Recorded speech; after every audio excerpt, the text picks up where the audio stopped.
Boom. What's good and what's mobbing? Top of the morning to y'all. Look, it's all about the Father's will. Jesus knew this. Do we know this? We got to keep this in mind, and in me especially, and hopefully you especially. But yeah, let's get into it, man. Check this out. September 9th devotion, John 17:4.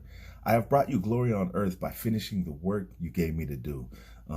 We can all talk about how we're supposed to be like Jesus. And I don't mean that in a sarcastic or condescending way.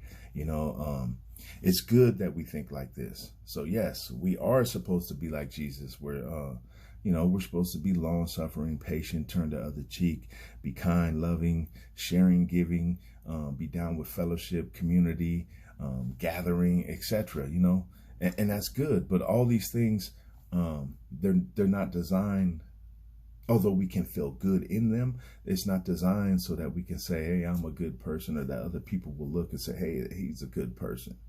You know what I'm saying?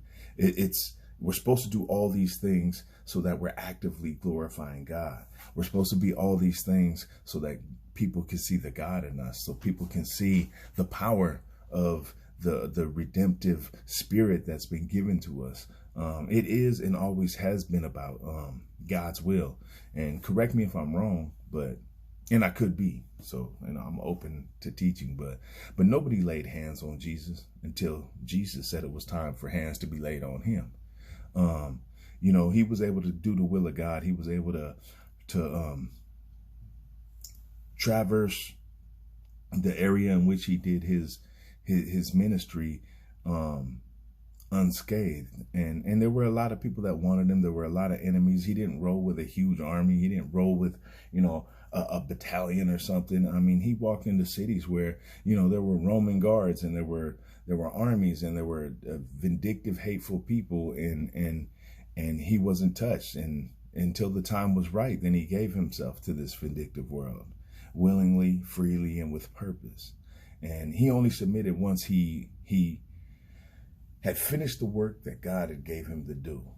So I find strength in this verse. I find courage in it. And as this world surrounds me or surrounds you, and as my flesh battles against itself, as I'm sure yours does, I find strength in knowing that my purpose in this battle, in every victory against it, is glorifying to God, And so my encouragement today is just to pick up your cross, man. I'm going to pick up mine, you pick up yours, and let us do what we do unto the Lord and make sure that it's glorifying to him and that we're getting his work done. In Jesus' name I pray. Y'all be safe.